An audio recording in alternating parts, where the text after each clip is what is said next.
GTA Online has added so many supercars over the last few years, and it's been very hard to pick which ones you guys should buy first. When it comes to spending millions of dollars on a vehicle, you guys want to make the right choice, because as we all know, it's really hard to earn this money in GTA 5 Online to begin with, so we want to spend it on the best supercars possible. And today we're going to go over the 5 supercars that I recommend in GTA 5 Online, and I'll go over the reasons why I recommend these vehicles throughout the video. So before we get into the top 5 supercars in GTA 5 Online, please do consider dropping a like on this video and subscribing, as it does help me make more videos for GTA 5 Online. Let's get into the top 5 supercars. Note that these supercars are in no specific order.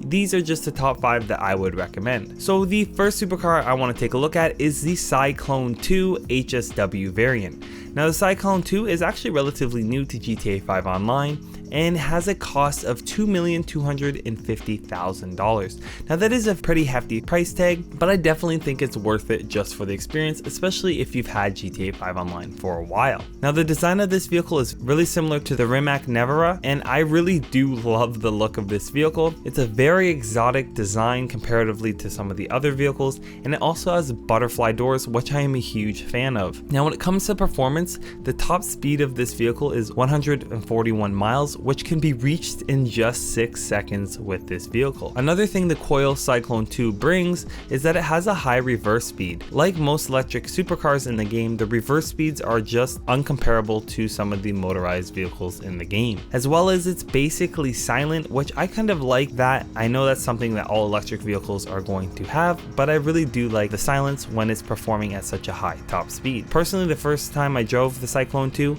I was blown away with the acceleration of this vehicle. Couldn't believe how fast I was going all of a sudden. As soon as I pressed the trigger, my vehicle was almost at top speed, which is pretty crazy. The one thing I really dislike about this vehicle is the traction on this vehicle is so terrible, and the low downforce on it makes it pretty much undrivable for street racing, just because you lose control of the vehicle very easily. It does take a while to get used to these features. And that will bring us to one of my long-term favorites, the Deveste 8.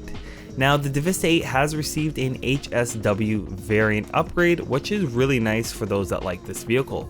This vehicle has been my favorite in the game for a very long time. Now the cost of this vehicle is $1,795,000, and this is a pretty hefty price tag for it being an older car, but it is one of the cheaper vehicles on the list. Now this vehicle is designed after the Deveste 16, and it is a very similar design, as it is a concept car. Now the interior is very similar to the X80 Proto, pretty much identical to the X80 Proto's interior, so if you're looking for something different on the inside, you're going to be missing out there. Now when it comes to performance, it has a top speed of 151.7 miles per hour. Something that this vehicle has gotten throughout the updates is an increased weight. So the weight of the vehicle is 3 tons now, making it pretty hefty, and this allows it to maintain most of its speed after ramming another vehicle in traffic. So if you crash, you're not punished as much as you would be with another supercar. One of the performance hits that this vehicle does take is that it loses speed around corners and turns. The reason for this is it has a moderate downforce and moderate traction, so you'll actually find that you'll kind of lift off the ground a little bit if you take corners and turns a little bit too fast. So you do have to brake for really tight / moderate turns. Personally, this vehicle has my favorite design in my opinion. I really love the design of this vehicle. Something about that like turbo jet engine look at the back of this vehicle makes me love this vehicle so much. It would be my go-to for races if the turning capabilities weren't so outperformed by other supercars like the Krieger. Something to note that I really do like about this vehicle as well is that the Deveste 8 does not have a license plate, so it's actually legal to have it on the roads, and it just keeps the vehicle nice and crisp and untouched by laws and things like that. With those 2 supercars out of the way, please let me know in the comment section below what supercar that you think should have been added to the list. After I've gone over these next 3 supercars, I'd like to know which ones you would have swapped out, or what one you'd recommend I go ahead and try out, see if it will change my opinion for future videos. Now this unique vehicle that is on this list is the Weaponized Ignis. Now this has a hefty price of $3,245,000, and its design is really similar to the Lamborghini FKP37 with a little twist of having a minigun on the top. Now with this vehicle being a supercar and it's weaponized, it is one of the most unique vehicles in the game for that reason. Now when it comes to performance, performance, despite being a Warstock vehicle, it can still be blown up with one explosive, which was kind of disappointing to me. Although it can be blown up very easily, it does have bullet resistant windows, which is kind of expected from a vehicle at this price point from Warstock cash and carry. One of the features that you can add on for its performance is the lock-on jammer. That way Mark II oppressors and homing missiles can't lock onto you and blow you up. So that's a really nice feature for a supercar. A negative performance issue this vehicle has is its minigun has a really small range of motion. It would have been nice to be able to control the minigun a little bit more, but I get it. It keeps the design nice and sleek, and it wouldn't make sense to have a full 360 type minigun on top of a supercar, as you need to look where you're going most of the time anyways. Now I know that's most of the performance features relating to its capabilities in combat, but this vehicle does not let you guys down with its speed. It actually has a top speed of 146 miles per hour, which is really nice for a vehicle that actually has a weaponized feature and can't be locked onto by Mark IIs, making it a very safe choice for those that are trying to just get around and enjoy the street racing aspect of GTA 5 Online. The next vehicle on my list might surprise you. It is the Benefactor Krieger. This has been a vehicle that I've liked for a little while now, and to be honest, I'm surprised it still had made my top 5. Now the cost of this vehicle is $2,875,000, which is nearing $3 million. Again, these high price points are a little bit out of hand compared to some of the other options, but when it comes to this vehicle, you'll understand why here in a bit. Now the design of this vehicle resembles the Mercedes AMG 1, which, just let's be honest, is a very sexy vehicle. But if you're again looking for something different for the interior, it pretty much shares the exact same interior as the FMJ. Now when taking a look at its performance, it does only have a top speed of 127 miles per hour. And when comparing to other vehicles on this list, it really is a sad top speed. But believe it or not, it's still a top choice in supercar races. And the reason for this is that it drives well on or off road, which cannot be said for a lot of the vehicles that have a high top speed and a low traction. This vehicle has amazing traction and decent acceleration comparing to its counterparts.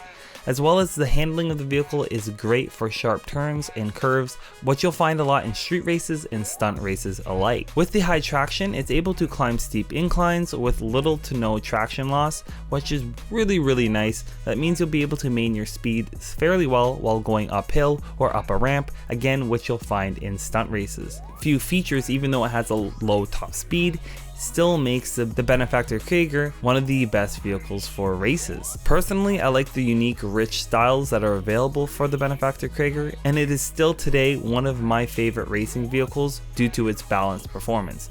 Not a huge lover of the design compared to some of the other vehicles, but its performance is pretty much unmatched when it comes to balanced racing capabilities. And last but certainly not least, we have the Ocelot Virtue. This vehicle is going to cost you anywhere from $2.98 million to $2,235,000. This will definitely be a huge factor in whether or not you're going to purchase this vehicle, and we'll talk a little bit more on that near the end. Now the design is very similar to the Lotus Evija. Funny enough, the price point actually isn't too far off once you get the trade price from the real vehicle at $2.3 million the Lotus Evija would cost you. So honestly, you're getting a pretty good deal considering this is GTA 5 Online money. Now the interior is very similar to the Nero or the XA21. I found that the interior of the vehicles are kind of replicated throughout the vehicles of the supercars, which I just find to be a little bit disappointing considering this is a vehicle based game. Now when it comes to performance, this vehicle can go 0 to 62 miles per hour